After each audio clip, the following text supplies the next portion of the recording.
nagpe-pray kami para po sa kagalingan nyo. Hindi naman tayo pababayaan ng taas. Magandang hapon po mga kababayan. Ngayon ay meron tayong bibisitahin na kababayan po natin. Kung napanood nyo po yung vlog natin na tayo may binisita po sa Laguna Medical Center, tayo hindi nakapasok mga kababayan. Ngayon mga kababayan ay nalaman po natin na si Ate Gerly po ay nasa bahay niya. Ating pupuntahan po si Ate Gerly sa bahay para kamustahin at alamin po kung ano na po yung kalagayan niya. Shoutout po kay Consihal Ronaldo, Popoy Cosio. Sir, maraming salamat po dun sa binigay nyo dun sa vlog na to. At marami po tayong matutulungan dun sa binigay nyo. Shoutout din po kay Jeposki TV. Bro, maraming salamat sa iyo. Nakapanood ko yung vlog mo kay Ate Gerly na sa pagtulong. Thank you sa iyo, bro. At sana marami po tayong matulungan, bro. Samahan nyo po ako sa vlog na to para po kay Ate Gerly. Ating kamustahin po siya sa kanyang bahay. Alamin po natin yung kanyang kondisyon.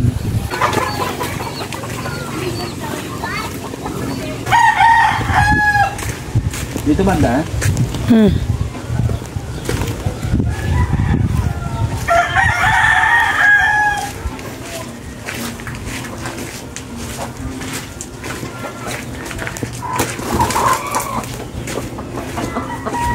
So guys, ito yung bahay ni Ate Gerly.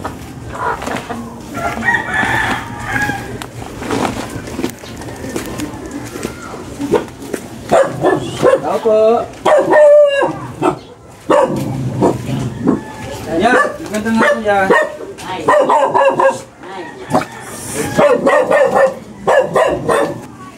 Ay, magandang hapon po.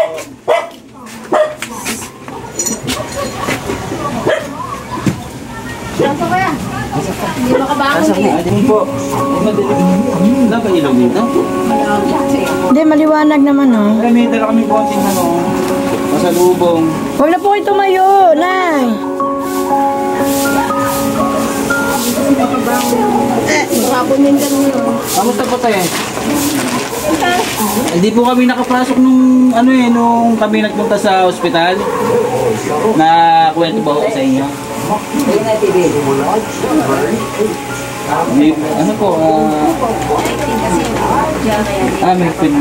may pingwal. Napacheck po kayo sa mahigpit yung guardia.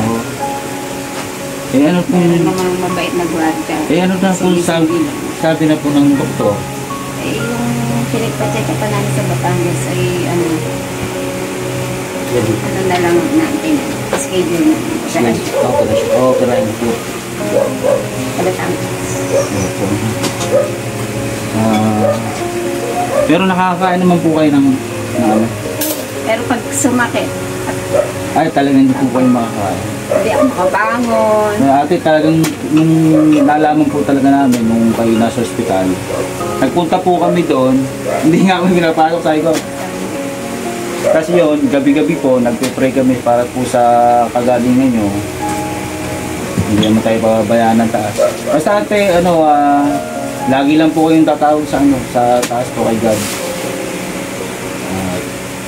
May mga kasama naman po kayo dito, Siya ang kasama. Sa Batangas. Sa ulo ka lang nagpunta sa Batangas. Kasama ni Ate Gerly. Kailan po ang schedule kayo? Wala pa, hindi pa natawag yung doktor. Tatawagan.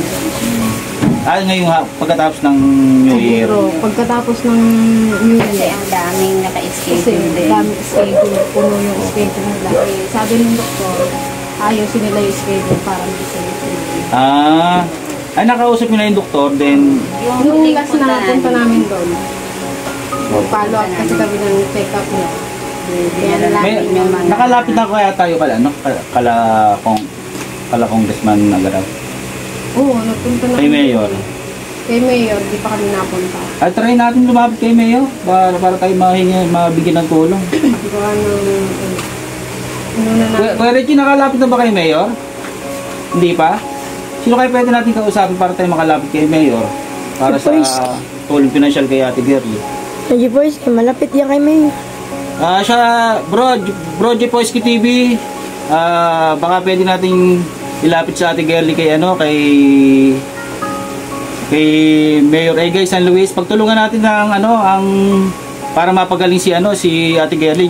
Bro Jeposki TV, mapapanood mo to, sigurado ako. Tulungan natin si Ate Gerly na ilapit natin kay Mayor Egay San Luis, mabait naman 'yon. Tutulungan naman tayo nun. Pray nyo po kay God lahat. Yung kagalingan nyo, kalusugan nyo. Hindi naman po kayo naiinit dito sa bahay. Hindi naman, daming bata eh. Pero ano pong yung ibig sabihin may presyo yung yung pag-opera. Wala pang sinasabi kung Pero malaki ang chance na mawala. Pag na-opera. Pag po, magdadire-diretso ang paggaling. Sana Sana marami din tumulong kay ate. Pero kailangan talaga yung tulong pinansyal natin, no? Kailangan talaga. Ako talaga ramdam ko ang ganyan talaga. Kailangan talaga una-una pinansyal talaga. Siyempre na tayo malayo yun mga babayan eh. Hindi ko nga, pasalamat ako pagka pupunta kami doon, lagi ko rin may available na ambulansya na nakukuha. Ay po, salamat. Saan ambulansya nakukuha niyo po? Sa munisipyo. Sa munisipyo? Oo, yun pala. Munisipyo. Shoutout po sa mga ambulansya po ng munisipyo ng Santa Cruz, Laguna, sa Kapitolyo po. Maraming salamat po sa lagi available po na ambulansya na sasakyan po na Ate Gerly po. Ang Batangas po, no? Pauwi kami, galing kami doon sa Batangas. Wala kami makuhang ambulansya na available na kakaon sa amin. Tumawag si... Salamat kami kay... Ay, Sika po. Sika, malakas Sika po doon. Tumawag sa Tumawag sa Kalyos. Yun, magaling yung sikap. Maraming salamat po, Kap. Pagtulungan po natin si Ate Gerly. Push po natin yung kanyang kagalingan. Kap Laura siya nakakuha. Kap Laura, obligasyon. Gawa ng available eh. Oo nga tayo, isang beses din nakita ko kayo naglalakad. Medyo pa yung katawan nyo eh. Ayun ang huling picture kong mataba. Oo nga po. Recognition. Mabilis. Recognition pa yan ng Lagi mo na din. grade 2. Basta tayo, lagi lang tayo magpe-pray kay God. Bro Jeposki, pagtulungan natin. Batang yan. Ito pa oh. Bigay po niya ni Consal Ronaldo po kay Kosyo po. Pinadaan lang kay Bulabog. Pinadaan lang po sa. Meron din pa akong bibigay. Saan ko na lang ibigay? Thank you, Lord. Salamat po.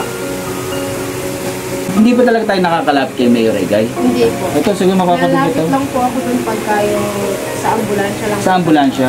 Pero yung sa pinansyal, Hindi. wala pa. Pupunta doon pag uwi. Oo.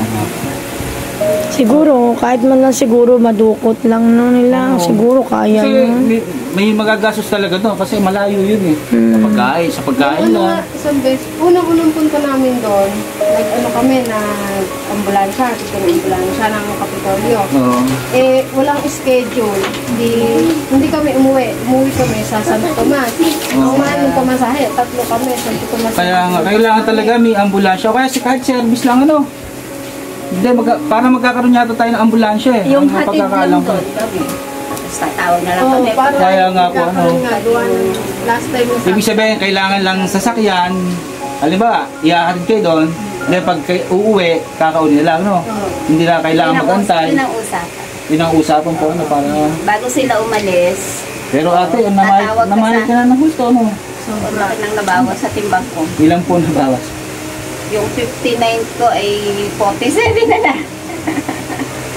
Ewan ngayon, hindi pa ulit nakakapag. Pero malakas po kayong kumain. Kalimitan pag may sabaw. Ayun, kailangan pala gulay na isda, gano'n. Nilagang isda. Kahit sabaw lang ako, okay lang. Ay, salamat po sa mga nagtumulong po kay Ate Gerly at sa tutulong po. Maraming salamat po. Kailangan po talaga ni Ate Gerly ng tulong po para sa kanyang kagalingan. Sa kanyang operasyon po. Pero ngayong Holy Week at pagkatapos ng holiday, na? Basta tinawagan. Basta tinawagan, automatic na ma-opera schedule. Yun na lang talaga natin namin, yung tawag ng doktor. Oo. Diretso na kami. Mabait ang mga doktor. Mababait po. Saan sa Batangas yung Batangas City mismo. Batangas City, tapos medical. Ay parang ano, parang Parang provincial parang natin. probinsya. Parang sa atin din. Pero doon, nandun lahat yung mga... Specialista talaga sa- Lahat ng kailangan doktor na andun. Kasi dito sa atin, kulang daw. Opo. Kaya Kulang sa gamit dito sa atin, tapos kulang sa doktor talaga na titingin kay nanay. Kaya doon kami barato. pinapunta ng provincial din sa atin. Yung kinampay namin siya dyan. Mauna na po kami. Kuya, mauna na po kami. Maraming salamat po sa Salamat. naibigay na tulong. Sa ano po, sa mga gusto pong tumulong, nandito po si Gipoyski, nandito po si Bulabog, nandito po yung mga anak ni Ate Gerly para magintaan po, para maging makatulong po tayo kay Ate Gerly. Kasi malayo talaga yung Batangas. Malayo po dito talaga. Sobrang layo. Kailangan talaga Kasi parang- pamasahe, yung service, pagkain. Hindi nga walang napasok na jeep na pambiyahe. Ano Pag van. napunta pati kami doon, nagbabaon kami ng kanin simula hanggang tanghali na kasi mahal din ang bibili. Kaya yung bibili namin, nagbabaon na lang kami galing dito. Opo. Sige po te, okay. Salamat. Pray po kayo. Maraming salamat. Thank you po. Maraming salamat. Pray po kayo. Pray lang, Ate Girlie. Bye. Salamat po. Thank you, kuya.